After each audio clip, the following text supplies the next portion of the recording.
All right, today we're back at the Steam Railroading Institute to talk about the A in STEAM, which stands for art. So even though steam engines at first look like a technological marvel and a lot of engineering went into it, there's a lot of art that went into not only the engine itself, but everything else that went around the railroading industry. So for that, Mr. Dean Pyers is back with us again today. He's a volunteer with the Steam Railroading Institute, and he's going to tell us more about how art worked into the steam of the railroad engines from years ago. Okay, thanks, Mike. So, hi everyone. So, in terms of art, one aspect of art is also industrial design.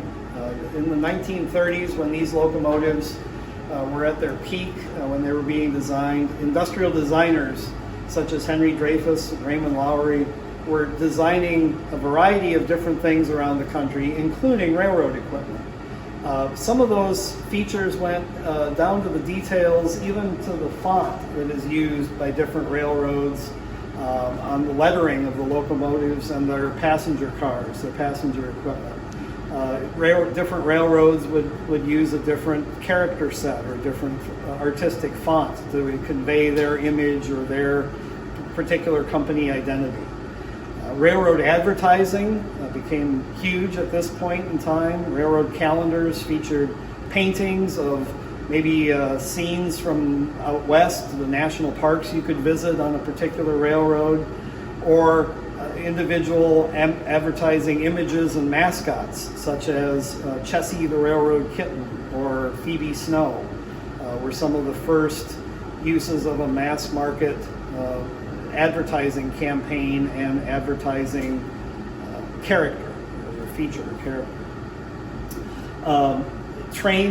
Railroads styled entire passenger trains to convey streamlining and speed and efficiency for their railroad. There were some beautiful examples of sheet metal that was added to shroud the locomotives. Styling on the passenger cars becomes much sleeker in the 1930s.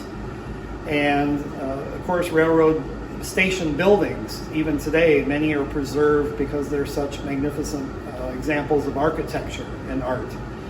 Here in Detroit, we have a Ford Motor Company restoring the old train station down at the Michigan Central Depot on Michigan Avenue. And that'll be an amazing public place or public area when that's done, or part of it will be at any rate. And there are other examples all across the country of some beautiful stations that the railroads built, again, to convey that corporate image and to impart a sense of style and grace to the artwork. For Père Marquette 1225 specifically, later on in its career, after it was part of a museum, our locomotive was fortunate enough to be used in the Polar Express movie, the feature film Polar Express from 2004. Our executive director at the time, Dennis Braid, literally took a call from the production company, a cold call from the producers of the movie, who were looking for a museum that owned a locomotive and had a set of blueprints and had that still operated, that they could get video and film and sound recordings from. All the sound recordings, railroad related in the movie, come from Michigan, come from our locomotive here. They were recorded here. The animation was done based on blueprints and videos that we sent them, including details such as what does a piece of coal look like. We sent them a piece of coal, and they drew that and animated it and put it into their computer graphics by that point, of course. But that was an additional contribution towards arts that the railroad industry has, and this locomotive in particular. Fascinating. Okay, yeah, so if anybody looked at this locomotive, especially today over the last couple of weeks, and wondered, does that look familiar somewhere? I encourage you, if you haven't seen Polar Express for a while, check that out.